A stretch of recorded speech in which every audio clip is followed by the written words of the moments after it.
नमस्ते, आप सभी का स्वागत है आज के इस कार्यक्रम में। और आज हमारे साथ 2 बड़े ही युवा वर्ग के लोग जुड़े हुए हैं। एक हैं अभिषेक तिवारी जी और एक हैं करण वर्मा जी। और उनसे हम बात करेंगे कुछ चुनाव के बारे में, कुछ अन्य विषयों के बारे में भी करेंगे। नमस्कार तो जी। नमस्कार करण जी, नमस्कार जी, स्वागत नमस्कार है। सर, प्रणाम। तो ये एक मिनी बैठक कह सकते हैं इसको। तो हाँ जी। आरंभ चूँकि अब करना है, वो अभी-अभी जो पहला समाचार मुझे अभी भी मिला है कर्नाटका से, और वो ये है कि जो केंद्रीय बल है, उन्होंने 75,000 लाठियों का ऑर्डर प्लेस किया है। तो कर्नाटका से ये ऑर्डर मिला? हैं? कर्नाटका से इंफॉर्मेशन कैसे मिला सर? इन्फॉर्मेशन तो हमको कोलकाता से मिलता है, आपको पता है हमारे सोर्सेस हैं। ओके, अब विशे बोला विशेष विशेष सूत्र है, वो सब बताते हैं। अरे अखबार में निकला है, दिखाऊँ क्या आपको? नहीं, ठीक है सर, मैं मान लिया। दिखाता हूँ आपको, दिखाई देता हूँ। आप क्या जो है वो शंका कतई न रखें किसी भी प्रकार की। हम आपको जो कुछ कहेंगे वो बिल्कुल ठोक पीट के कहेंगे, हाँ। कच्ची बात कतई नहीं होगी। ये देखिए,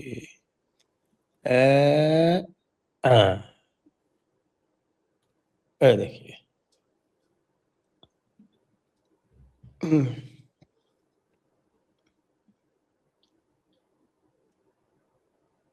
भेज दीजिए सर थोड़ा ये न्यूज, बहुत दिख रहा है क्या? इंटरेस्टिंग। नहीं, अरे सर मान लिया सर, आप तो बिल्कुल मान लिया सर, बांग्ला में ही है लेकिन मान लिया। एमपी कर देंगे। मान लिया भाई आपकी बात, आप आगे बढ़ाइए बात। नहीं, आप कैसे नहीं मानेंगे भाई, हम मनवा के पढ़ेंगे, ऐसे कैसे है? अरे केंद्रीय बाहिनीर, सुनिए, केंद्रीय बाहिनीर जन्य आना होच्छे 75,000 लाठी। लो जी, 75,000 लाठी। और कल साहब भवानीपुर में कुछ साधुओं को पीट कर दिया, पीट दिया। लेकिन शुभेंदु अधिकारी ने अच्छी बेलाई की है, लेकिन साधु जी कंप्लेंट ही नहीं कर रहे। हमारे साधुओं के साथ भी तो ये समस्या है, कह रहे हैं कि हमने माफ कर दिया, हम किसी की कोई कंप्लेंट नहीं करना चाहते। अरे भाई, भगवत गीता में ऐसा नहीं लिखा है, और भगवत गीता ही तो बांट रहे थे वो लोग। तो भाई तिवारी जी, आपसे शुरू करते हैं। तमिलनाडु के बारे में कोई बात नहीं कर रहे हैं लोग बाग। केरला का चुनाव हो गया, असम का चुनाव हो गया।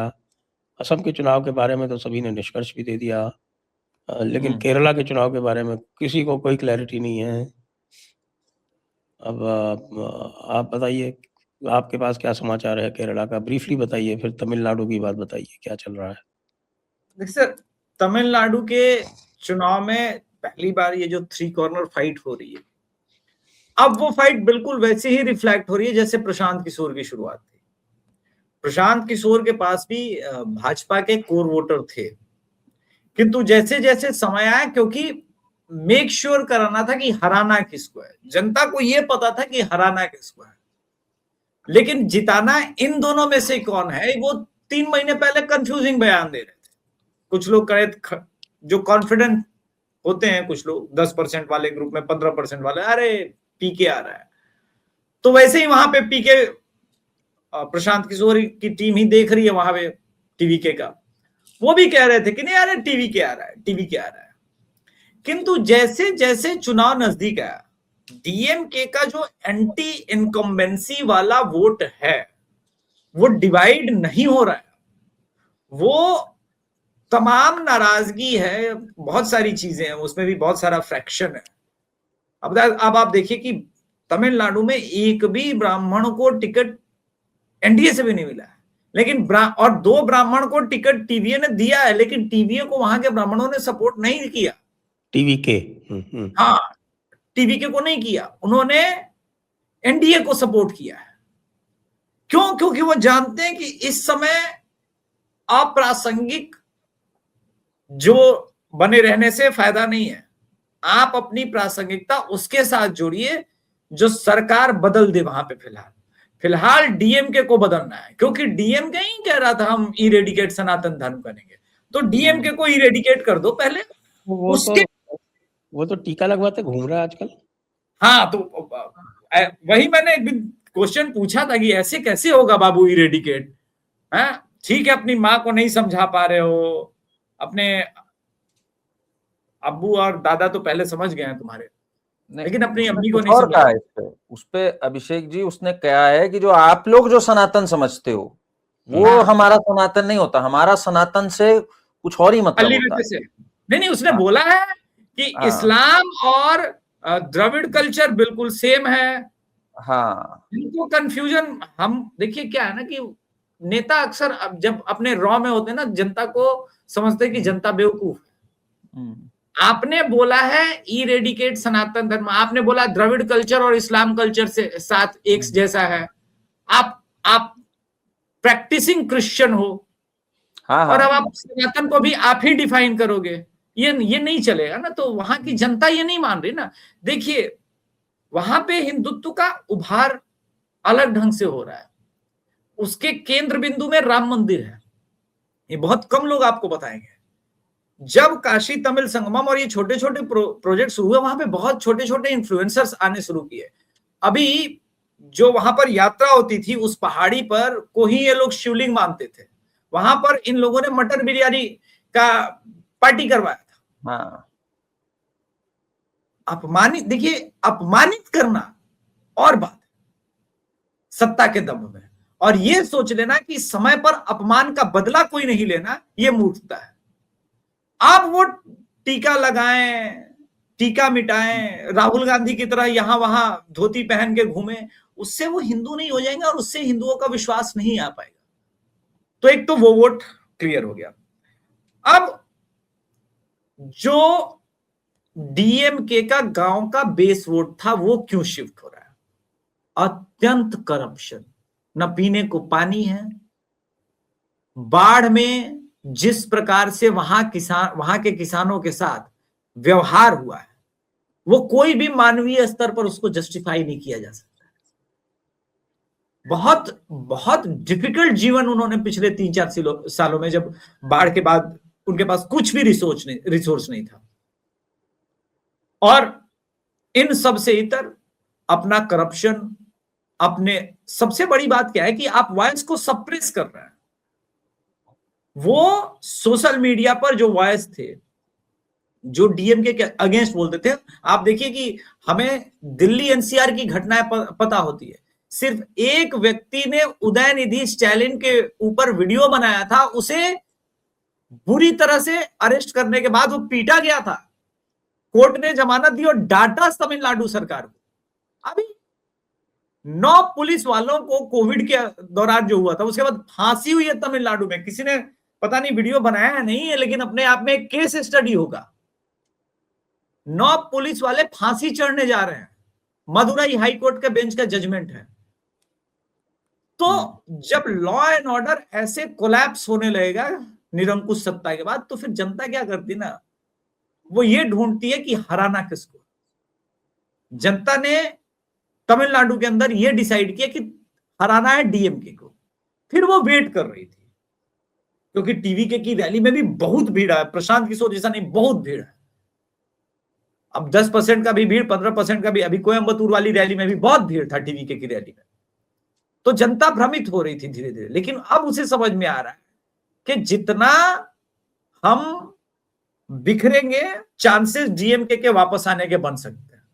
क्योंकि टीवीके ने अभी ये भी क्लियर नहीं किया कि अगर हंग असेंबली होती, बहुत बड़ा पॉइंट, कि अगर हंग असेंबली होती तो ठीक है आप बीजेपी के साथ अलायंस नहीं करेंगे, लेकिन क्या आप एआईएडीएमके के साथ अलायंस करेंगे या नहीं, इस पर कोई क्लियरिटी नहीं है। तो फिर जनता फिर जाती है क्लियर मैंडेट की तरफ। 2014 के बाद वैसे भी ये ट्रेंड आ गया क्लियर मैंडेट। अब हंग असेंबली सिर्फ नोएडा ऑफिस में होता है, बाकी कहीं होता नहीं है। इस कारण एनडीए बढ़त की तरफ जा रही है। और मेरी बात हो रही थी वहां के 3-4 जो सर्वे करने वाले लोग हैं, जेवीसी श्रीराम से, श्रीराम कन्नन से, उनका मानना है कि एनडीए समवेयर अराउंड 114 से 120-125 पर खड़ी है। अब वो कहां जाएगा, कितना जाएगा, लेकिन प्रतिपल डीएमके का सीट और वोट कम हो रहा है, वो और क्लियरिटी की तरफ जा रहा है। जी जी। और करण जी, आपका क्या विचार है? आपके पास कोई सूचना है, नहीं, समाचार है, या आपके पास कोई विश्लेषण है तमिलनाडु को विश्लेषण लेकर? मैं जोड़ सकता हूं सर। एक तो पिछले 5 साल का, मुझे लगता है इसके बारे में इतनी चर्चा नहीं होती, अभी कल परसों इस पे डिबेट चल रही थी तो मैं कुछ आंकड़े दे रहा था लोगों को। इतना खराब गवर्नेंस, इन्होंने तो सप्रेशन की बात करी, जो 5 साल में हुआ है तमिलनाडु का, अनबिलीवेबल है ये। मतलब इस पे एक स्टडी होनी चाहिए। आज जो डेट जा रहा है इनका, that is nearing 10 lakh crore, मतलब करीब 75,000 करोड़ तो केवल इंटरेस्ट देंगे ये लोग डेट के ऊपर।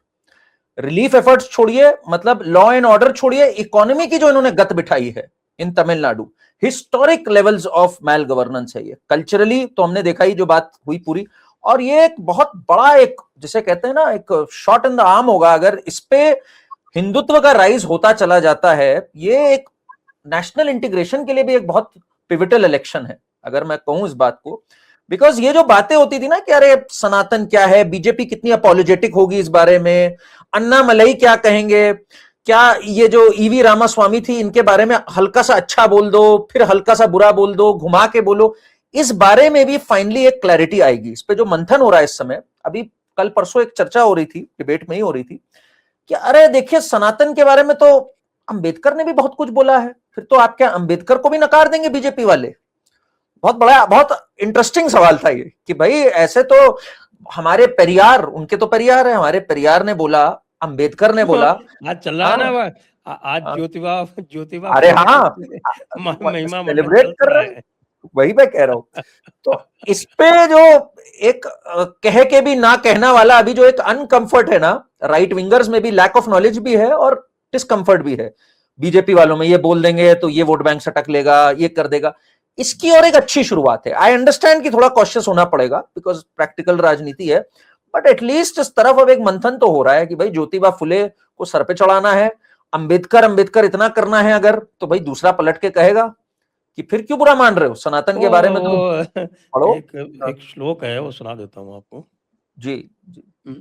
अति रूपेण वै सीता, अति गर्वेण रावणः, अति दानेन बलिर्बद्धो, अति सर्वत्र वर्जयेत।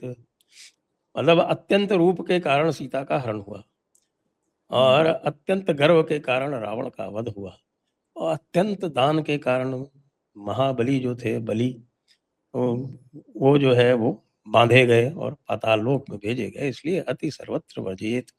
देखिए, अंबेडकर, फूले इत्यादि सबके प्रति जो एक रिचुअलिस्टिक नमस्कार करने का था, वो उसमें किसी को कोई आपत्ति नहीं थी। लेकिन जब आप सावरकर जयंती ना मनाओ और फूले को जो है वो 7 बार पोस्ट उसके लिए लिखो, तो फिर जनता प्रतिक्रिया देगी। आप बगैर मतलब के उनको जो है वो लोगों में उनके प्रति एक निरादर भाव भर रहे हैं, और कुछ नहीं हो रहा। झूठी तारीफ आप करेंगे और जो सच्चे महामना है उनकी बात नहीं करेंगे, तो फिर निरादर भाव होगा। उसके लिए क्या किया जाए? जी। तो यही कुल मिलाकर बात थी। डीएमके, मतलब मैं सोच ही नहीं सकता डीएमके दोबारा इलेक्ट हो सकती है, इससे ज्यादा बड़ी कोई चीज नहीं होगी। और जहां तक इन्होंने टीवीके की बात बताई, मुझे हमेशा लग रहा था finally it has to gravitate towards NDA, और बिल्कुल सही इन्होंने तुलना करी। ये प्रशांत किशोर वाला ही रूप जा रहा है, जनता डिसाइसिव वोट करने जा रही है, इसलिए it is clear advantage NDA, जहां से मैं इसको देख रहा हूं। मैं ग्राउंड पे तो नहीं गया, मेरे पास अभिषेक जी की तरह ग्राउंड रिपोर्ट्स तो नहीं है, बट जितना what I get a sense of, no way DMK can come back here, जो एंटी इनकम्बेंसी मैं देख रहा हूं एटलीस्ट आंकड़ों पे और लोगों से बातचीत में। आपने एक बात बड़ी अच्छी कही और जो बड़ी पॉइंटेड है कि ऐसा पहली बार हुआ, क्योंकि तमिलनाडु में एक जनरल कंसेंसस था कि वो चाहे कुछ भी करें, लेकिन इकोनॉमी और इंडस्ट्री को वो हार्म नहीं करते थे, किसी की भी सरकार हो, चाहे डीएम की हो, एडीएमके की हो। इसीलिए आपने देखा है कि तमिलनाडु का इंडस्ट्रियल बेस, उसका इंडस्ट्रियल प्रोडक्शन, जो आपके आईटी हब्स, ये सारी चीज़ें वहाँ पे ग्रेविटेट करते हैं, और लोग बाहर से, वो नेट प्रोड्यूसर स्टेट है। लेकिन आपने ये बहुत पॉइंटेड बात कही कि इस बार उन्होंने इकोनॉमी की भी ऐसी तैसी करी। छोटी मोटी नहीं, बहुत ऐसी तैसी, मतलब टू अ पॉइंट ऑफ की हेडिंग टुवर्ड्स, धीरे धीरे टुवर्ड्स बैंक्रप्सी। आप चाहे डेट जीएसडीपी रेशियो देख लीजिए, that is crossing limits now, और होल डेट तो 10 lakh crore, 10 lakh crore is mind boggling. 5 साल में 5.5 लाख करोड़ अक्यूमुलेटेड, 75,000 करोड़ सिर्फ इंटरेस्ट ऑन पेमेंट इंटरेस्ट पे जो है, डेट पे इंटरेस्ट जो है, माइंड बॉगलिंग फिगर है। मतलब कोई इनके पास आर्गुमेंट नहीं बचा इकोनॉमी का, अगर मैं बोलूं इनके कि ये इसको जस्टिफाई कर सके। ये सिर्फ यही बोल सकते हैं, fascist forces, divisive, Hindi imposition, ले देकर के वही 2-3 चीजें ये अलाप सकते हैं, बाकी nothing, they don't have an argument in this election. पता है करण भाई दिक्कत कहाँ है? कभी आप तिरुपुर जाइए, तिरुपुर में जो टी शर्ट्स की मैन्युफैक्चरिंग वगैरह होती है, वहां पे सबसे अधिक आपको हिंदी भाषी काम करने वाले मिलते हैं, लेकिन ऑनर्स जो है वो तमिलियंस होते मोस्टली, ठीक है। अब जब ये पूरा हिंदी विवाद और ये सब चल रहा था, और आपको मैं बताऊं कि लेबर्स के अंदर वो भावना आने लगी थी, ठीक है, कि ये हमारा नौकरी वगैरह छीन रहा है, वो बहुत फ्रस्ट्रेट हो रहे थे डीएमके के इस स्टेप से कि क्या कर रही है डीएमके, क्योंकि जब किसी का बिजनेस है मतलब होने लगता है ना, उसके ऊपर आप हमर मारो कि भैया एकदम खत्म कर देंगे आपका बिजनेस, तो इतना ज्यादा टी शर्ट वो प्रोड्यूस करता है और पूरे भारत में भेजता है तिरुपुर। उसके बाद उस इंडस्ट्री में पहली बार आप मतलब हिंदी भाषियों के अंदर फियर फैक्टर है। फिर इन्होंने अजीबोगरीब काम करना शुरू किया, रेलवे स्टेशन को इन्होंने पोतना शुरू कर दिया कि नहीं वहां भी हिंदी नहीं चलेगी रेलवे स्टेशन पे। अब आप बताओ कि रेलवे स्टेशन पर जो काम करते हैं, डोसा बेच रहे हैं, वो सिर्फ तमिल में बोलेंगे क्या? क्योंकि ट्रेन तो वहां रुकेगी नहीं। ऐसा तो है नहीं कि तमिलनाडु एक कंट्री है। वो समझदार हैं इस बात, वो समझ रहे हैं कि इसके कारण जो है हमारा लाइवलीहुड खत्म हो जाएगा। ये पागलपन। एक आपको आंकड़ा अभी आया 2 दिन पहले, वो बता देता हूँ। कर्नाटका का है वैसे, कि कर्नाटका में क्योंकि वहाँ 3 लैंग्वेज फॉर्मूला लागू है, तो तीसरी लैंग्वेज में 93% बच्चों ने हिंदी ऑप्ट की। बिल्कुल। तो व्यक्ति अपना भला बुरा समझता है, इसलिए व्यक्ति भला बुरा समझता है क्योंकि ये ग्लोबल दुनिया हो रही है। एक तमिलनाडु में रहने वाला आदमी सिर्फ तमिल और इंग्लिश में बात करेगा, अगर उसका ट्रांसफर दिल्ली होता है वो कैसे सरवाइव करेगा? और दिल्ली तो फिर भी ठीक है, बिहार हो जाए एसबीआई में, तो स्टेट बैंक ऑफ इंडिया में केरल की नर्सेस जो यहाँ पे काम करती हैं, क्या वो हिंदी नहीं बोलती? बहुत फ्लुएंट बोलती है, बहुत अच्छा हिंदी बोलती है। बिहार के अधिकतर प्राइवेट हॉस्पिटल में केरल की नर्सेस मिलती है। केरल ने यही तो दिया है। एक बात और बताऊं आपको, बड़ी इंटरेस्टिंग बात है, बड़ी इंटरेस्टिंग बात है वो ये कि भाई मैं तो ऑब्जर्वर ड्यूटी पे सभी स्थानों पर गया हूँ, तमिलनाडु में भी गया हूँ और केरला में, सभी जगह देखा है। केरला में आपको जो साइनेजेस मिलेंगे ना, वो आपको 6 भाषाओं में मिलेंगे। अच्छा। केरला के जो भी रोड साइनेजेस हैं वो 6 भाषाओं में है। 4 दक्षिणी भाषा, हिंदी और इंग्लिश। भैया वो टूरिज्म पे जी रहा है। वो तथाकथित कम्युनिस्ट कंट्री है, तो उसने भी इतना सेंस तो है। ये अलग बात है कि उन्होंने इंडस्ट्री को वहां जीने नहीं दिया, और वहां पर प्रकृति इतनी मेहरबान है कि लोग जब केरला में रहते हैं तो बड़े आराम तलब हो जाते हैं, वो अलग चीज है। टूरिज्म भी वहां पे है, इसलिए आपको साइन देना पड़ेगा। आप तो वैसे तो आप देखिए जो महाकुंभ जब लगा था, लगभग 22 लैंग्वेज में योगी जी ने हर एक साइन बोर्ड बनवाया। हर लैंग्वेज, उड़िया डाला, तमिल डाला, तेलुगु डाला, कन्नड़ा डाला, सभी डाला। वो इंपॉर्टेंट ये नहीं है, आपके पास भी टूरिज्म था, लेकिन आप तो कह रहे हो कि नहीं हमको नहीं चाहिए। तो आप बताइए फिर कोडाईकनाल कोई क्यों जाएगा? कोई क्यों जाएगा ऊटी, जब आप इस तरह से बिहेव करने लगोगे? और ऊटी का होटल इंडस्ट्री उसके कारण बर्बाद होगा। तो ये तो आपने बर्बादी की कहानी लिखी अपनी स्वयं, लिखो। एक और रियलिटी जिसकी ओर वेकअप कर रहे हैं सर, ये भाई Hindi is officially, Devanagari script is officially the official language of our country as per the constitution. Official language तो, द लिंकिंग ऑफिशियल लैंग्वेज तो हिंदी है। इसमें इफ बट की बात क्या है? अच्छा, इंग्लिश और हिंदी दोनों है। इंग्लिश और हिंदी दोनों है।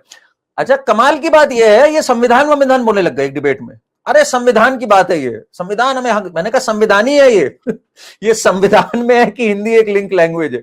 इनको ये भी नहीं पता, ये बात भी बहुत अब आने लग गई है भाई। हिंदी से किस बात का परहेज, हिंदी तो है ही लिंक लैंग्वेज भाई हमारी, इसमें कौन सी ऐसी बात है। करण भाई, प्रैक्टिकल अबाउट इट ऑल्सो। हाँ नहीं, भारत में जन्मी देवनागरी लिपि से आपको परेशानी है, अंग्रेजी इनके बाप छोड़ के गए थे। अच्छा, इन सबके नाम भी जो रूट्स हैं वो कहाँ की हैं भाई? ये जितने हैं, उदय निधि, करुणा निधि, इन सबके नामों की रूट्स भी कहाँ हैं? तो ये तो बड़ी बदल लिया होगा तभी तो स्टालिन लगा लिया ना, बदल लिया तभी तो स्टालिन लगा। तो ये ऐसा फंसे हैं इन सब बातों में बिकॉज वो तो पागलों की तरह उन्होंने ऐसे काम किया ना, सारे जगहों के नाम बदल दिए सबके। एक जहाँ पे मैं गया था, कुंभकोणम मेरा स्टेशन था तमिलनाडु में, तो उसका जो जिला लगता है उसका नाम है मयिलाडुतुराई। और मयिलाडुतुराई ओरिजिनली इट वाज मयूरम। अच्छा, लेकिन मयूर जो है वो तमिल में मयिलाडु कहा जाता है, तो उसका नाम मयिलाडुतुराई कर दिया। अच्छा, इस तरह के कार्य भाई लोगों ने किए। और कुंभकोणम में भाई ना कोई अंग्रेजी समझे और ना कोई हिंदी समझे। तो हमारे जो पीआरओ साहब थे वो हमारे ऑफिशियल ट्रांसलेटर थे, उनके बिना हम साथ में कहीं चल नहीं सकते थे। इतना जो है वो हेल्पलेस और कहीं नहीं फील हुआ, बाकी सब जगह लोग अंग्रेजी समझने वाले मिल जाते हैं। एक्चुअली तो ये पागलपन है भाई, होना चाहिए लिंक लैंग्वेजेस, यू नीड। आज की डेट में you can't run like this. और जितने पुराने झूठ थे ना सर, वो कितने कमाल से एक्सपोज होते हैं अब। रावण को इन्होंने बना दिया था। रावण जो था द्राविडियन था, राम ऊपर से आए थे, याद है आपको वो दिन, याद है? अब तो भाई पता है रावण कहां से था, यही इधर ही उत्तर प्रदेश के पास से था। जहां से आपको पता नहीं, साक्षी महाराज ने तो बिल्कुल उल्टा कर दिया कि देखो ये रावण जो था ये ब्राह्मण था, ये क्षत्रियों की पत्नी को उठा ले गया था। तो भाई अभिषेक जी, दिन बुरे चल रहे हो तो आदमी मनीष जोशी बन ही जाता है। मैं क्या करूं? अब बताओ, यूजीसी का ठीकरा जो है वो बेचारे रिटायरमेंट हो ही जाए पॉलिटिकल, तो कोई क्या कर सकता है? यूजीसी का ठीकरा उस सेक्रेटरी पे, यूजीसी के एवरेज सेक्रेटरी तो बड़ा मिडिल लेवल टाइप का फंक्शनरी होता है भाई यूजीसी में, is a joint secretary level officer. वो कौन सी लेके रहोगे आप? आप क्या चाहते हो कि नेता अपना बलि दे दे? आज तक नेता का बलि दिया इन्होंने तो कह दिया, आपने तो कह दिया भाई धर्मेंद्र प्रधान से रिजाइन कराओ, तब तो बात है। ऐसा थोड़ी है, धर्मेंद्र प्रधान से बात भी सही है। भैया आपको रेजिग्नेशन से मतलब, ये मामला खत्म करो। आप तो दिल्ली में रह रहे हैं, आप तो दिल्ली में रह रहे हैं। ये जो आपके जो टेक्स्ट बुक वाला मामला था, वो टेक्स्ट बुक जो थी वो केवल बताते हैं कि साहब 7-8 कॉपीज ही इंटरनल सर्कुलेशन में थी। तो इंडियन एक्सप्रेस को समाचार किसने दिया? दिल्ली का मीडिया गॉसिप तो टॉप पे ही इंगित कर रहा है। अब आप बताइए, आप तो दिल्ली में ही है। नहीं वो तो बात सर, देखिए धर्मेंद्र प्रधान का जो समय है ना सर, पिछले 1.5 साल से ही बड़ा खराब चल रहा है। अगर मैं बोलूं राइट फ्रॉम वो जो नीट का स्टार्ट हुआ था और कह दिया था कि अरे धर्मेंद्र प्रधान तो हाई परफॉर्मिंग मिनिस्टर होते थे, इन्होंने उज्ज्वला स्कीम पूरी क्रियान्वित करी थी और पूरी उसका इन्होंने वो करा था। फिर था भाई ये चीफ मिनिस्टर बन जाएंगे उड़ीसा के, तो इनके दिन तो भाई कहाँ वहां बातें चल रही थी और कहाँ अभी आ गए हैं। तो of course we need to get rid of such a minister, इसमें तो कोई शक की बात नहीं है।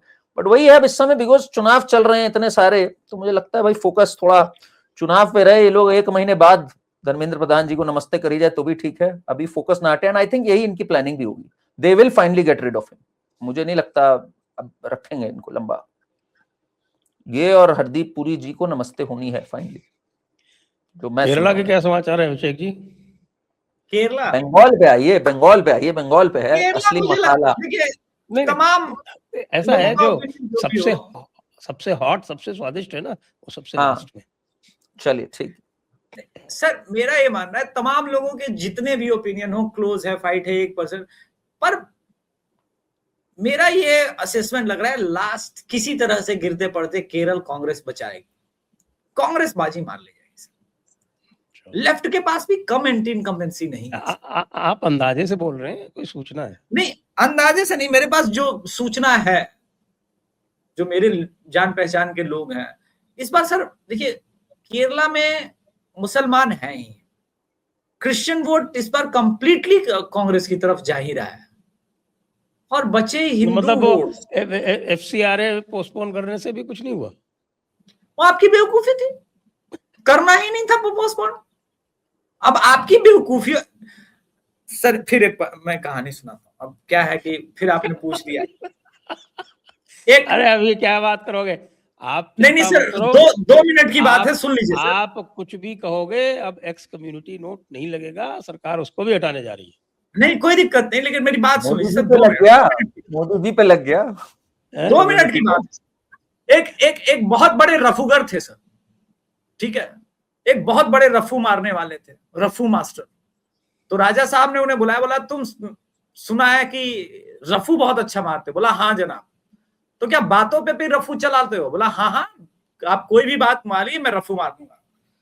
तो एक दिन उन्होंने कहा राजा साहब ने कि मैं एक दिन अकेले जा रहा था जंगल में, मेरे पास एक ही तीर था, शेर और शेरनी सामने, मैंने एक ही तीर में दोनों को मार डाला। दरबारियों ने बोला अरे राजा साहब क्या बकवास कर रहे हो, इतना लंबा मत फेंकिए। रफूगर को बुलाया उन्होंने, बोला बताओ कैसे मारा? बोला शेरनी तो आप पे फिदा थी, आपने आंख मारी, शेरनी मर गई, घायल हो गई, और तीर से आपने शेर को मार दिया। सारे लोग ताली बजाने लगे। अगले दिन उन्होंने कहा कि मैं हाथ पे हिमालय पर्वत उठा लिया। फिर दरबारी चिल्लाया, बोला कुछ भी फेंक रहे हो। रफूगर को बुलाया, बोला रफू मार। तो बोला हिमालय का पर्वत का एक फोटो मैंने बना के दिया था, उन्हीं को उठाने की बात कर रहे हैं। तीसरे दिन और फेंका। अब फेंका कि चारों तरफ से शत्रु दल घेर रखे थे हमको, और राजमहल से ही मैंने ऐसी गुलेल चलाई, उससे आंधी आई और सेना उड़ गई। रफूगर पास आया, बोला महाराज छोटे मोटे मामलों को डिफेंड कर लूंगा, रफू चला दूंगा, टेंट समियाना फाड़ के देंगे, हम रफू नहीं कर पाएंगे, माफ कीजिए। तात्पर्य ये है सर कि FCRA को आपने वापस ले ली। हम कौन होते हैं वो रफूगर? हम IT सेल के मेंबर थोड़ी ना है कि वो रफू मारे। आपने सही बोल्ड स्टेप लिया था, आप वापस लिए। राजीव चंद्रशेखर समझे, आप समझे, आखिर 5 सीट में 2-3 सीट आप जीतते, मैक्सिमम 5 पे जाते, फिर 2-3 सीट पर आओगे, उससे तो कोई फायदा होना नहीं था आपका। आप लेके आते तो कम से कम नॉर्दर्न बेल्ट के लोग जो है, जो आप इन सब चीजों को लेकर के ये हैं, कहते भैया बोल्ड स्टेप उठाए जा रहे हैं, तो ना कुछ कर पा रहे हैं,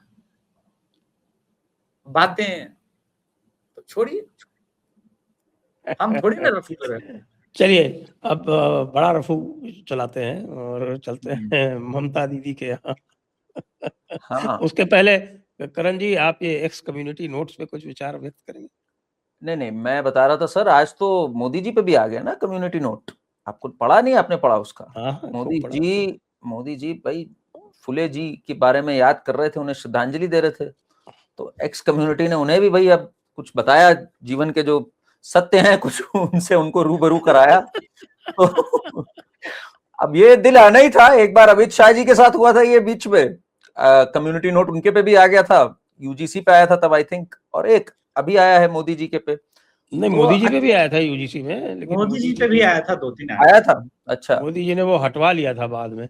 वो रेटिंग वेटिंग करते रहते हैं ना, आप वापस उसको जो है वो डाउन वोट करने में लगा दो अपना पूरा अमला।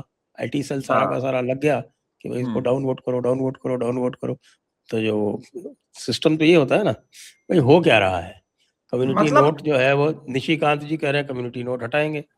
उनके साहब ये पब्लिशिंग है, अरे उनको ये नहीं पता कि यूजर जनरेटेड है, उनको ये नहीं पता कि यूजर की रेटिंग के हिसाब से ही जो प्रपोज्ड नोट होता है वो यूजर की रेटिंग के बेसिस पे ही वो लगता है। अब ये जब इनको नहीं पता तो हम क्या कह सकते हैं? और दूसरी बात कि जो उनके समर्थक हैं, जो उनके फॉलोअर हैं, वही जब उसको अपवोट करते हैं तभी तो जाके वो लगता है। तो ये जो कुछ कम्युनिटी नोट देख रहे हैं वो समर्थकों के कारण है, तो भाई समर्थकों को संभालिए। हम नहीं कर रहे नहीं तो नहीं हम क्या सर, कर सकते। इसमें एक पॉइंट है सर, हम्म। आपको जरूरत क्या है उस गली में जाने की जिस गली में आपका वोटर रहता नहीं? वैलिडेशन चाहिए क्यों आपको? बनाओ, शत्रुता करो, और पूरी बीजेपी आईटी सेल का एक ही जिम्मा है कम्युनिटी नोट हटवाने का। फिर आप कौन सा प्रोपेगेंडा, मतलब आप अपने लिए कौन सा एजेंडा करोगे? अब 10 लोग मिलकर के हॉकी के गोल पोस्ट के अंदर बार बार पेनल्टी स्ट्रोक रोकेंगे, पेनल्टी कॉर्नर रोकेंगे, तो एक आध तो गोल में ट्रांसफर हो ही जाएगा ना। इससे बढ़िया पेनल्टी कॉर्नर मत होने दो। नहीं लगता है हॉकी नहीं देखते लोग। इसमें मेरी एक बीजेपी के सज्जन से, एक स्पोक्स पर्सन है इनके बड़े, उनसे बात चल रही थी। उन्होंने अलग लॉजिक समझाया मुझे।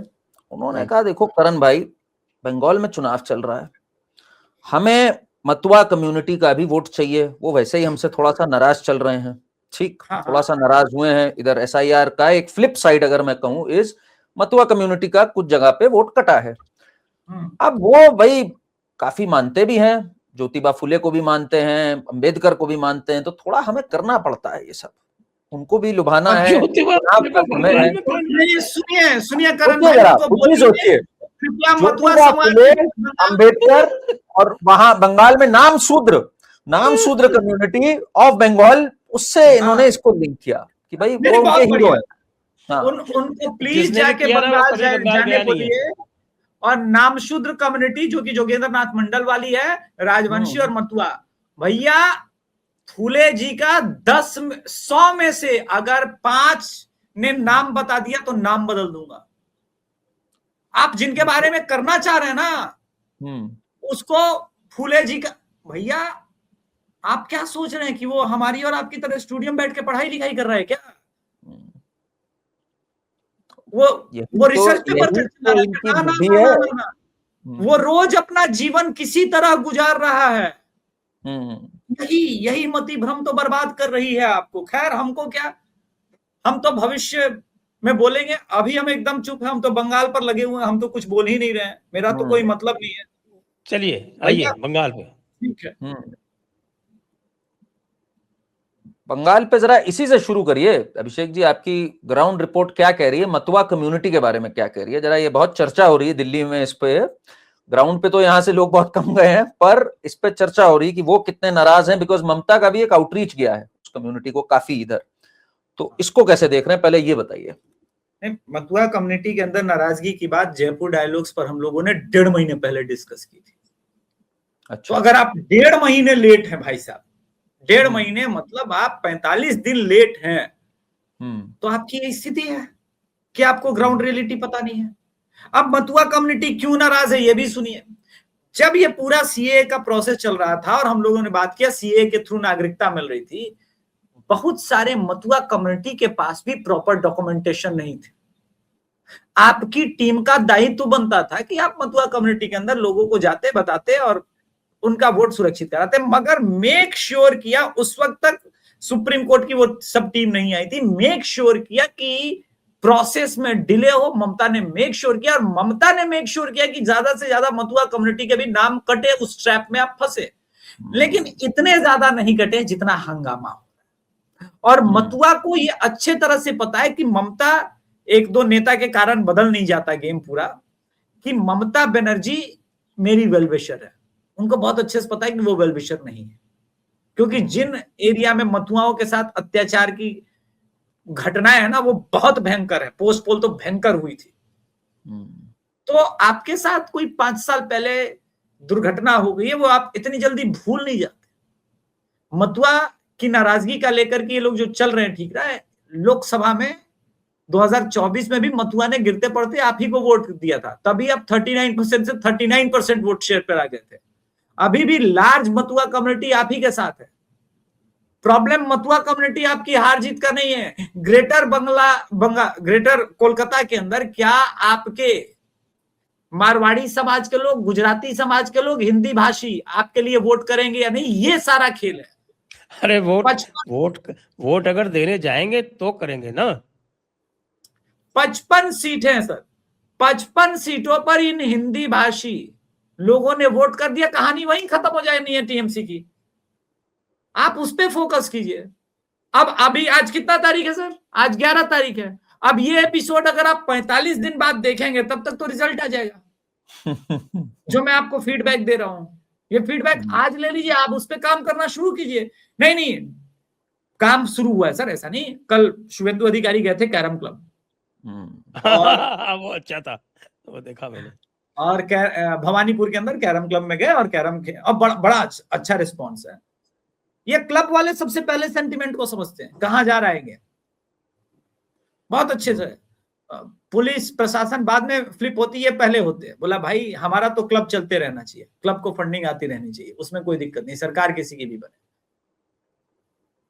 एक वहां पर भाव जरूर है कि बीजेपी बेटर कर रही है, लेकिन वो कॉन्फिडेंस कि बीजेपी 150 जाएगी, 148 का नंबर क्रॉस करेगी, वो तो आपके पार्टी के लीडर को देना है। वो कॉन्फिडेंस की हिंसा नहीं होने दूंगा, चुनाव आयोग बार बार बोल रहा है। गृह मंत्री जी भी बोले कि पोस्टपोन नहीं होने देंगे किसी कीमत पे। आप ये 15 दिन मत बैठिए, आप चुनाव के बाद कलकत्ता में 15 दिन बैठने का दावा कीजिए, फिर देखिए आप कैसे, आपके लिए सारे सारे दरवाजे खुल जाएंगे। आप गलत टाइम पे 15 दिन बैठ रहे हैं। चुनाव के समय तो सब कोई बैठता है। इस बात की गारंटी दीजिए कि देश का गृह मंत्री कहीं नहीं जाएगा बंगाल छोड़ करके, हारे या जीते, आप हमारा साथ दीजिए, फिर देखिए टर्न, फिर देखिए असल खेल क्या है। वोटर के अंदर कॉन्फिडेंस देना भी टॉप लीडरशिप का ही काम है। बिल्कुल बिल्कुल, इसमें ईसी ने तो किया इस बार काम। ईसी की तो मतलब जितनी तारीफ करी जाए, जो ट्वीट आया वो तो लेजेंडरी ट्वीट था, बिल्कुल साफ नेम कॉल्ड ट्वीट था वो, जिसे कहते हैं दिल खुश हो गया भाई, साफ बोला, टीएमसी बोल करके वो बोला। एंड ये जो सर लास्ट कटा है, ये जो 27-28 लाख लास्ट के कटे, इससे भी बहुत कॉन्फिडेंस आया लोगों में, बिकॉज इसमें मेजरली, अगर मैं बोलूं, इसमें मेजरली मुस्लिम वोट कटे हैं। अगर मैं, मेरा ख्याल है 75% से ऊपर मुस्लिम वोट इसमें कटे। जो हिंदू वोट कटे, लोग तो 90% बोल रहे हैं इसमें। हाँ हो सकता है, फिर भी जो है आप देखिए कि तृणमूल वाले और ऑपोजिशन वाले इसको भटकाने का कैसा प्रयास कर रहे हैं कि साफ 64% हिंदू वोट कटे और 36% मुस्लिम वोट कटे। तो भाई तुम 26% हो, तुम्हारे 36% क्यों कटे? 26 भी कहाँ होंगे सर, 26 भी कहाँ होंगे, 32 से कम नहीं होंगे इस समय, 32-33 होंगे, कितने होंगे इस समय? मैं दूसरी बात कहता हूँ करण भाई जी, ऐसा है, ये आप पहले एक मंत्र लिख लीजिए कि मुसलमान जितना क्लेम करता है उतना कभी नहीं होता, हमेशा उससे 20-25% कम होता है। कम है आपके हिसाब से? मतलब हम हर जगह होता है। मैं तो सेंसस करवा चुका हूँ ना, मुझे पता है भाई, मैं एक्सपीरियंस से बोलता हूँ। नहीं है तो 2011 का जम्मू और कश्मीर का सेंसस जो हुआ था, उसमें जो है वो क्या इश्यूज हैं वो पता कर लीजिए। वहां पे वो उनकी सरकार थी और उन्होंने पूरा फ्लिप कर दिया, जम्मू का आंकड़ा कम कर दिया, कश्मीर का बढ़ा लिया। क्या क्या हुआ उसमें सबने, यहाँ तक कि कांग्रेस तक ने उसके ऊपर जो है वो ऑब्जेक्शन किया, बीजेपी ने ऑब्जेक्शन किया। लेकिन जब वो आपका रीऑर्गेनाइजेशन एक्ट आया तो डीलिमिटेशन उन्होंने उसी 2011 से कर दिया, जबकि वो आराम से 6 महीने में वहां पे संसद दोबारा करवा सकते थे। अब वो तो खैर माया है। But even if we take that argument, कितने हैं फिर भी? 27% तो है ही ना, 27-28% है, कितने हैं? आज के समय वोट कटने के बाद, करण भाई, आज के समय वोट कटने के बाद आप मुझसे पूछिए, 22% से ज्यादा ना निकलेंगे। ये हमेशा अपनी पॉपुलेशन को, मैं बिहार में रहा हूं, किशनगंज वगैरह, कटिहार बहुत घूमा हूं, ये हमेशा अपनी पॉपुलेशन को बहुत ज्यादा बताते हैं। सिर्फ कारण ये है कि 12 साल की भी नगमा जो है वो बुरके में सलमा का वोट डाला है, पॉलिटिकल प्रेशर बना रहे हैं। इनकी सेकुलरिज्म, हर तरह का फायदा हो जाता है भाई, हर तरह का फायदा हो जाता है। गवर्नमेंट स्कीम्स में आपको पैसे ज्यादा मिल जाते हैं, आपके लोग ज्यादा हो जाते हैं। पुराने जमाने में राशन कार्ड का बहुत वो अट्रैक्शन हुआ करता था, और मैंने तो एक स्कैम पकड़ा था जिस समय की आपकी सेंसस की कार्रवाई शुरू हो रही थी 2001 की, उस समय, और उसमें जो है वो बाकायदा डायरेक्शंस आए थे, सब मस्जिदों के थ्रू रिले किए गए थे कि सब लोग जो है एक एक बच्चा बढ़ा के बताओगे। अच्छा। आई कॉट द स्कैम यार। ओह। अरे और दूसरी बात इसमें जो हिंदू नाम कटने की आपको ज्यादा लग रही है, करण भाई, मरे हिंदू भी मरता है, अमर नहीं होता है। हाँ, मैं तो मरे मान हुए रहा हूँ लोग, बात, ये तो इनका दुष्प्रचार है। ये जो 65% वाला बोल रहे हैं, मरे हुए डुप्लीकेट और पलायन वोटर जो शुरू में जो 58 लाख कटे, उसका 65% ये कटे हैं। उससे हिंदुओं को, आपको, हमको क्या ही फर्क पड़ जाएगा, ये कोई फर्क बताइए। नहीं पड़ता। पश्चिम बंगाल में फर्क पड़ता है, आपको पता है एएसडीडी के वोट वहां पड़ते हैं। नहीं वो ठीक है, मैं कह रहा हूं, लेकिन बीजेपी को, आपको, हमको क्या फर्क पड़ेगा? छापा वोटिंग भी मरे हुए अगर अब्बू कर रहे हैं तो वो तो टीएमसी के लिए कर रहे हैं ना।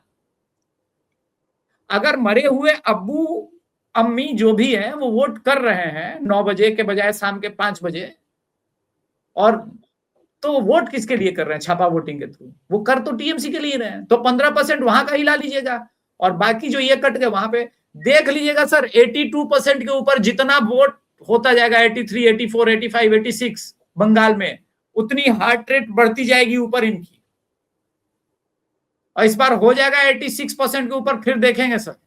ना, मुझे मुश्किल लगता है। 82 तो पिछली बार था, 82% तो पिछली बार था, कितना था? 82.3 था पिछली बार, लेकिन भाई ऐसा है कि वो 82.3 इसलिए था कि जो एएसडीडी थे उनके तो 100% वोट पड़े थे।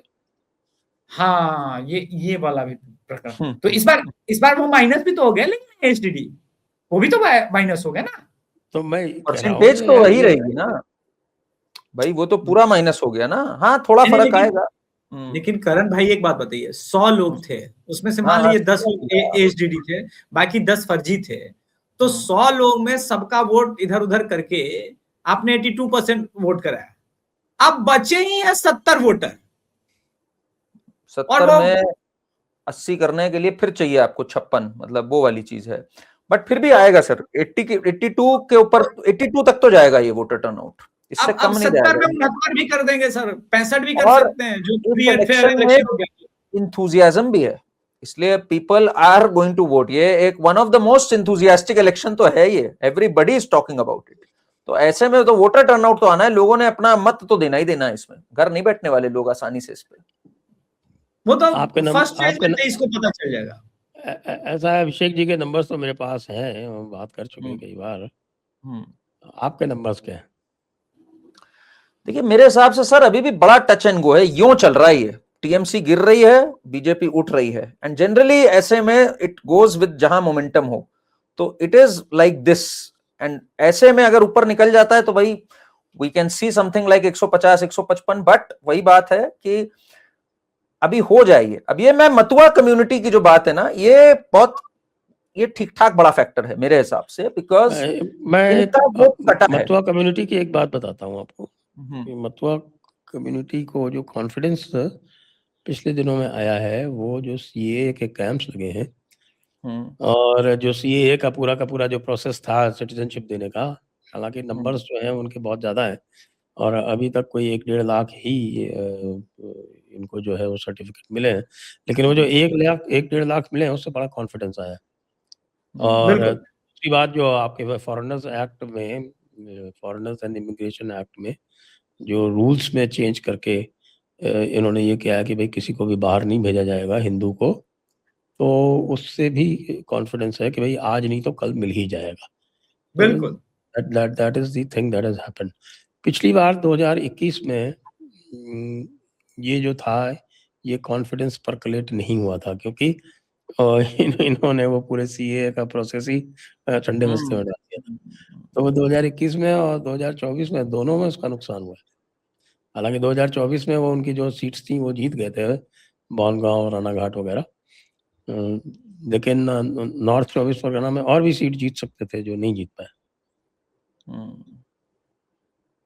देखिए नॉर्थ 24 परगना में 33 सीटें, एक जिले में 33 सीटें हैं, साउथ में 21 सीटें। तो ये जो 33 सीटें हैं, 33 सीटें का मतलब हुआ इसमें आपके करीब 4.5 पार्लियामेंट्री सीट्स आती हैं।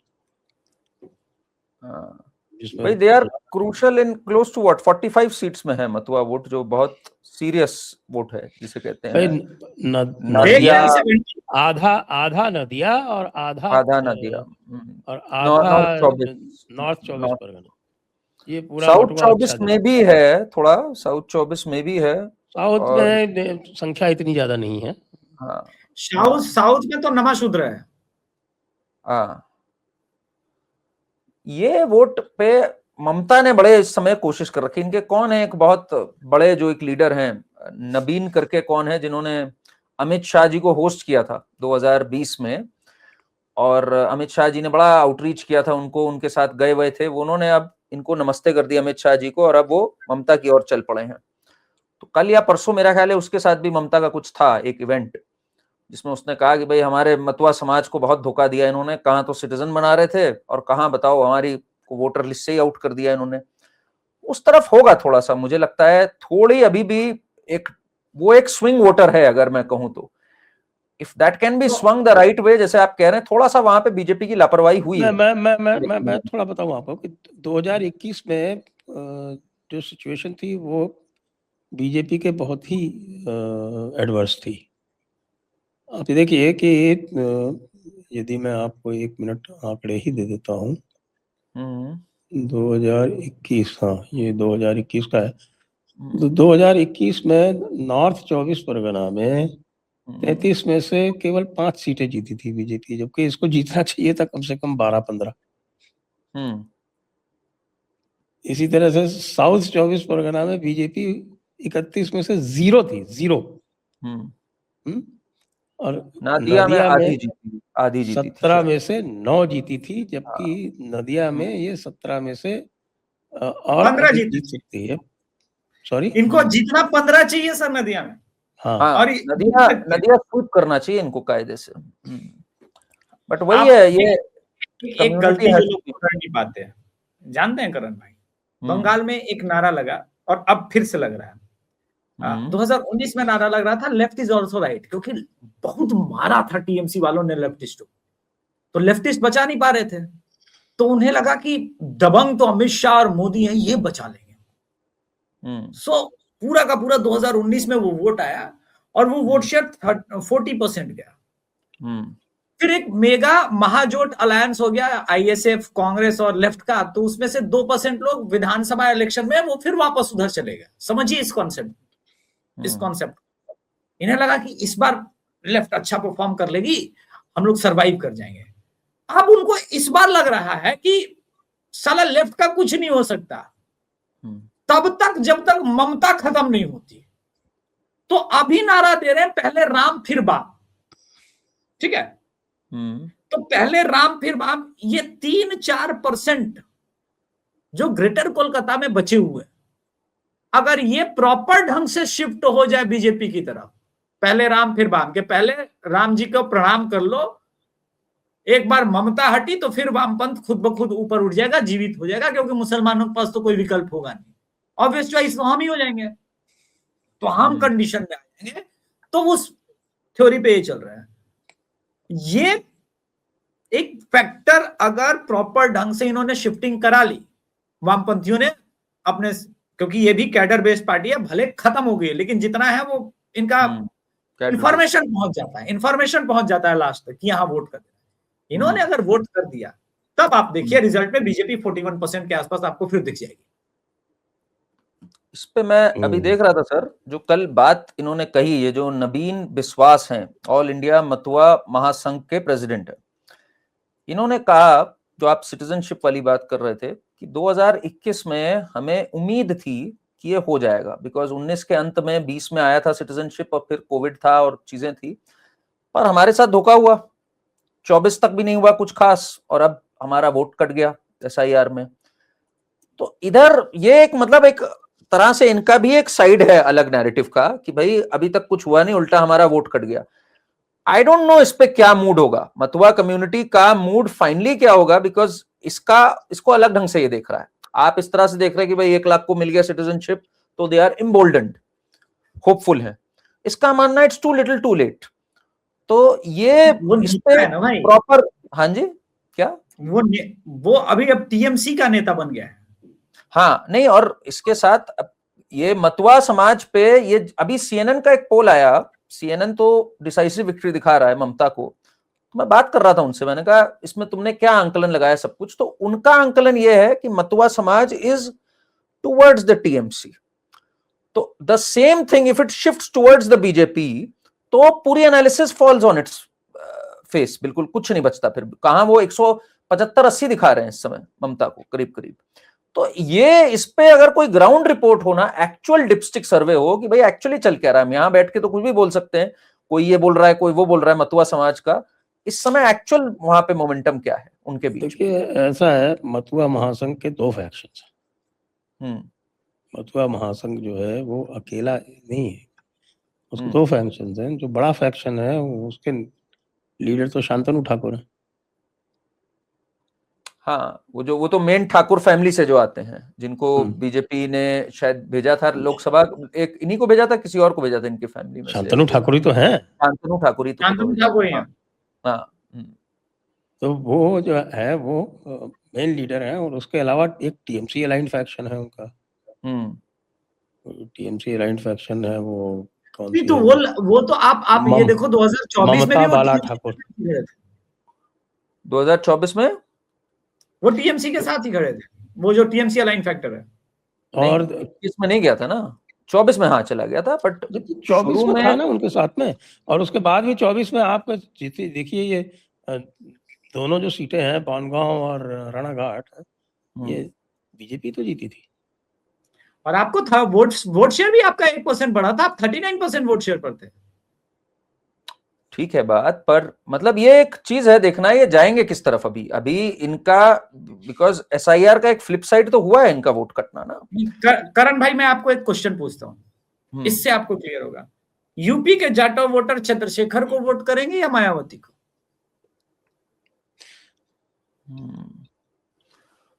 बट डिफरेंट है यहाँ पे। मैं एक चीज क्लैरिफाई कर देता हूँ। हाँ।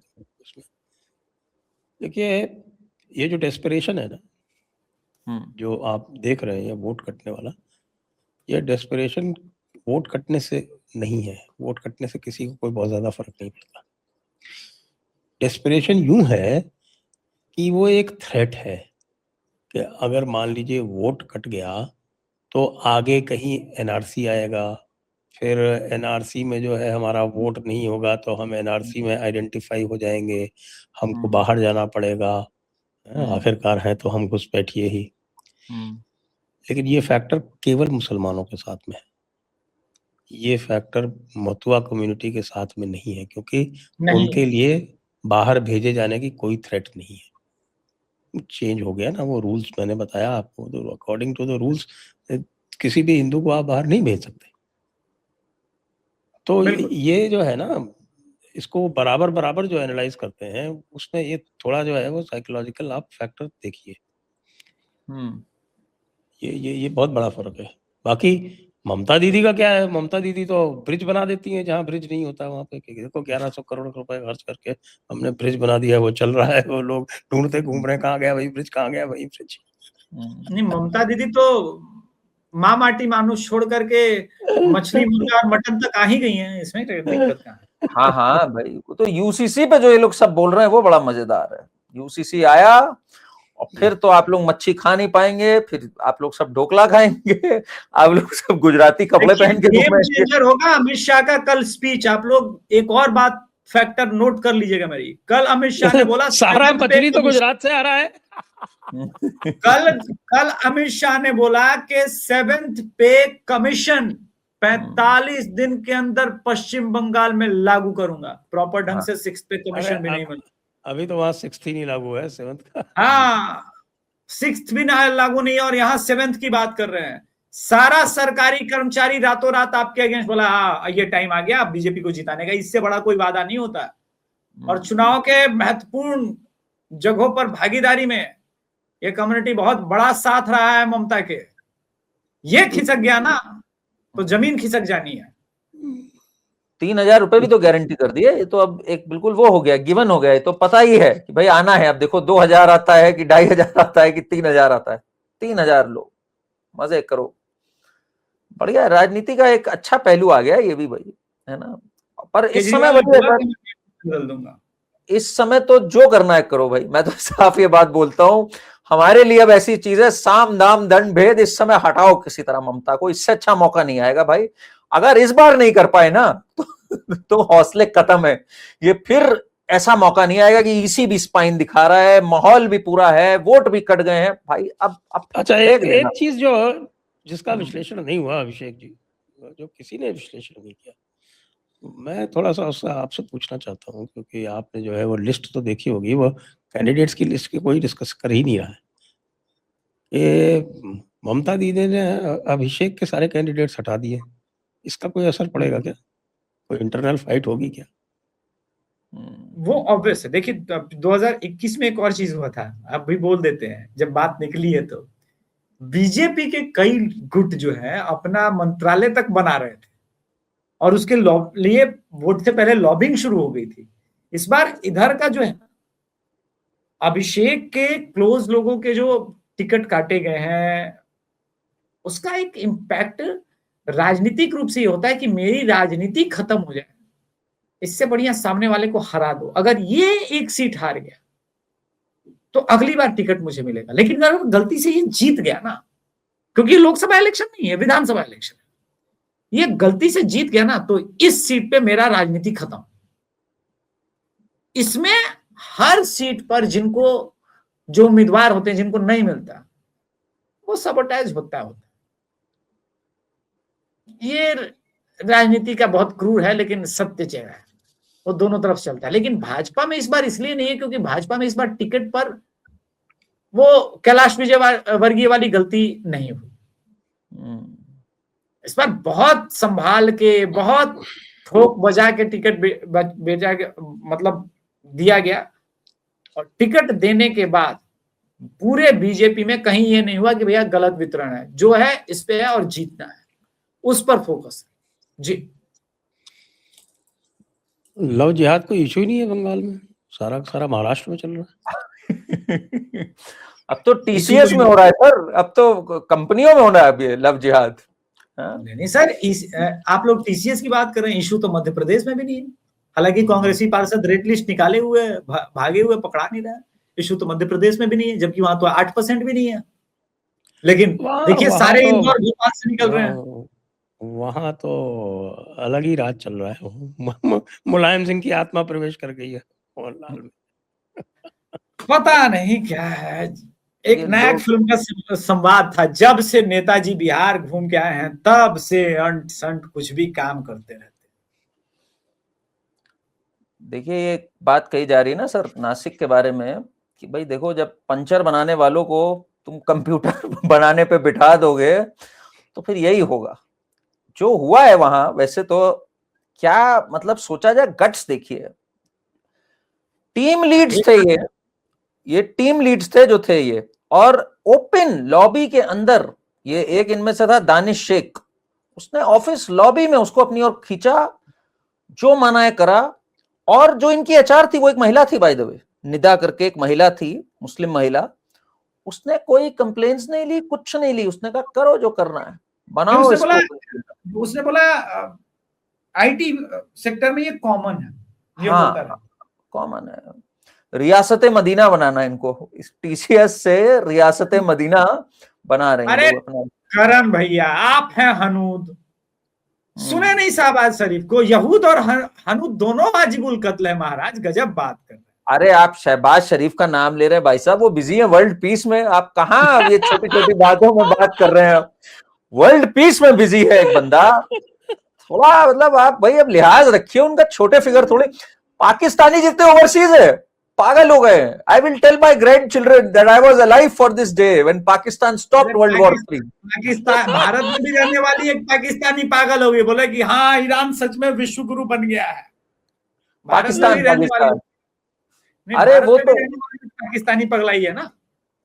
अच्छा जेडी वैंस के मीम्स देख रहे हैं आप लोग की नहीं? जेडी वैंस पहुंचा पाकिस्तान, उसने अपने डॉलर पाकिस्तान रुपी में कन्वर्ट करने के लिए कह दिए, इतने रुपए हो गए वो संभाल ही नहीं पा रहा, उसी में डूब गया वो। मिलने गया शहबाज शरीफ से, वहां लाइट उड़ गई। जनरेटर चला, जनरेटर चला, ये क्या हो गया वहां पे? वहां पीएसएल में लाइट उड़ गई। आपने देखा बोलो, आप लोगों ने देखा वो सीन कि नहीं देखा? नहीं तो आप बताओ देखा था। जनरेटर चलता कैसे? इससे खतरनाक सीन नहीं हो सकता। वो बॉलर, फास्ट बॉलर, यूं बॉल कर रहा है और लाइट उड़ गई। मतलब टाइमिंग ऐसी इनकी। आप ये बताओ जनरेटर चलता कैसे है? भाई अब वो चला सकते हैं किसी और चीज से भी भाई। उनका एक है, एक मदरसा में एक ने बताया है कैसे आप क्या मंत्र फूको तो आपको ना बिजली का बिल कम आ सकता है। बहुत वायरल है वो मोमेंट। उसने अल्लाह अल्लाह 3-4 बार बोला। और बाय द वे वहां पे तो एक ने पूछा भी कि यार एआई आ रहा है तो क्या है, तो उसको पता नहीं था एआई क्या है। उसने कहा नहीं नहीं एआई जरूर आएगा, अल्लाह इस्लाम जरूर आएगा, यहाँ पर आना ही आना है। तो वो बहुत अच्छा इस समय वर्ल्ड पीस के लिए पाकिस्तान कर रहा है। तो भाई आप लोग को भी आई थिंक उसको अप्रिशिएट करना चाहिए, सीखने वाली चीज है पाकिस्तान। वो बंगाल में मुद्दा बनना चाहिए मुझे लगता है। बंगाल के चुनाव का मेन मुद्दा होना चाहिए वर्ल्ड पीस। हाँ, क्या बात कर रहे हैं? फरहाद हकीम को उसका ब्रांड एम्बेसडर बना दीजिए। वो तो कह रहा था ना हमारा जिम्मा है भाई सबको कन्वर्ट करना है। जो लोग इस्लाम में नहीं जन्म लिए हैं बताओ, वह भागे लोग हैं। कितने दुर्भाग्यशाली लोग हैं। कितने दुर्भाग्यशाली लोग हैं। क्या सेकुलरिज्म। अच्छा ये जो था टीसीएस में, ये जो 5-7 थे, ये महिलाओं से कहते थे अरे जाकिर नायक सुना करो, तो ये जाकिर नायक के वीडियोस डिस्ट्रीब्यूट करते थे। अच्छा कमाल की बात ये अभी तक चल रहा है, ये यहाँ पर यूट्यूब पे बैंड नहीं है। जाकिर नायक बाहर चला गया, इसके सब वीडियो अभी भी अवेलेबल है यूट्यूब पे। मुझे लग रहा था इसकी चैनल अभी तक बैन हो गई होगी, ये पीस टीवी या कुछ चैनल तो बैन है। नहीं यूट्यूब चैनल की बात कर रहा हूँ। आनंद रंगनाथन जी सर की आत्मा समा रही है क्या? नहीं मैं ये बता रहा हूँ, अरे आनंद रंगनाथन जी से बहुत पहले से मैं तो जाकिर नायक को फॉलो कर रहा हूँ भाई। वो तो मैंने उनको काफी चीजें तो मैंने बताई है कि देखा करो इसको, ये कमाल है आदमी। मैं तो तब देख रहा हूँ उसको जब बिल्कुल छोटे से थे और ये आता था 2010 में, और दिग्विजय सिंह आता था इनके इवेंट्स वगैरह में। तो पहली डिबेट श्री रविशंकर की बेंगलोर में ही हुई थी।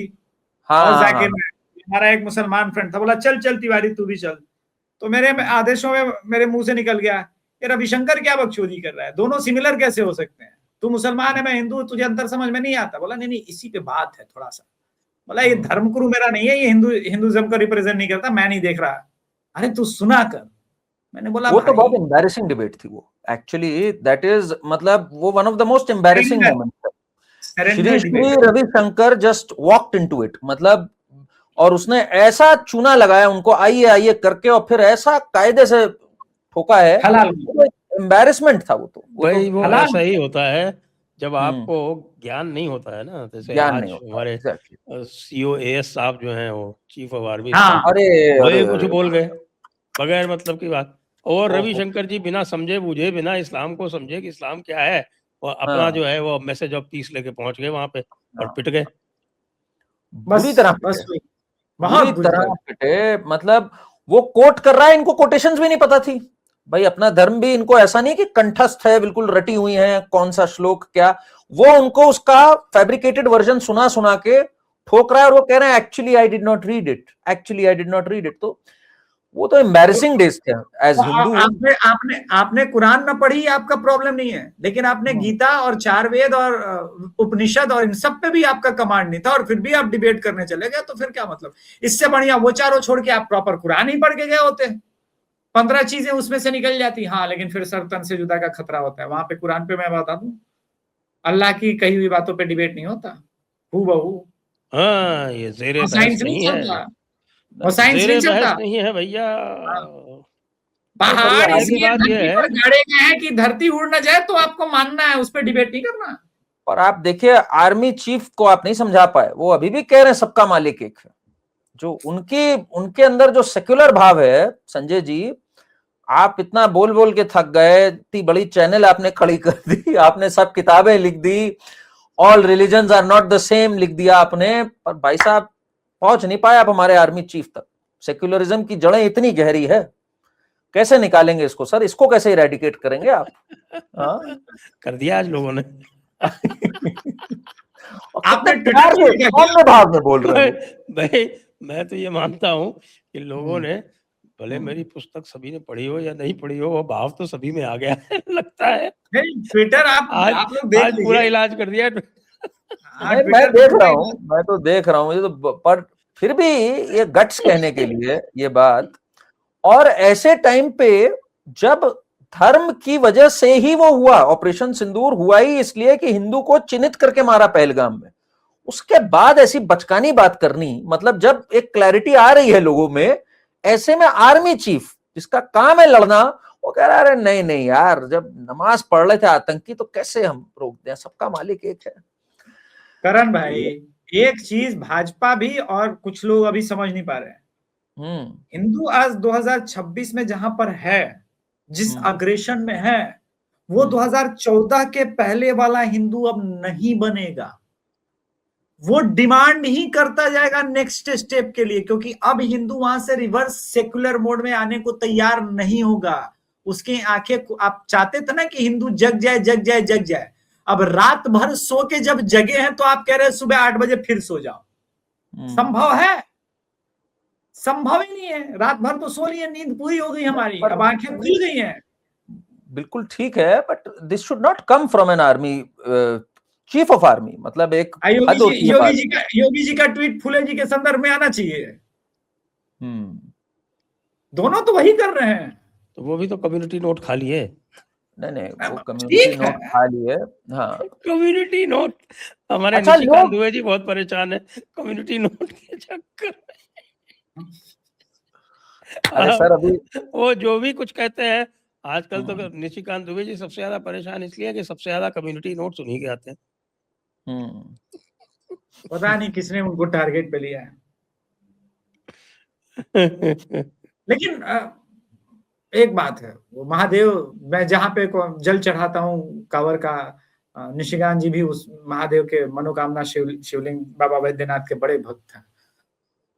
मुझे पता चला है सूत्रों से। तो उनकी एक बार कृपा रहेगी तो फिर निकल जाएंगे। बाबा की जिस पे कृपा रहती निकल जाता है।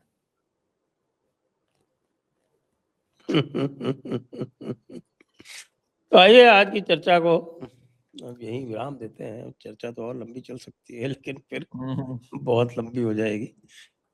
इसको यही बहुत लोग जय बंगला बोल नहीं पाएंगे ना, जो टीएमसी बुलवाना चाहती है उस शिद्दत। तो सभी दर्शकों को बहुत बहुत धन्यवाद। अभिषेक जी को और करण जी को भी बहुत बहुत धन्यवाद। जय हिंद, जय भारत, वंदे मातरम। नमस्कार, जय श्री राम। अब नमस्कार नहीं, नमस्कार। नमस्कार, जय श्री राम।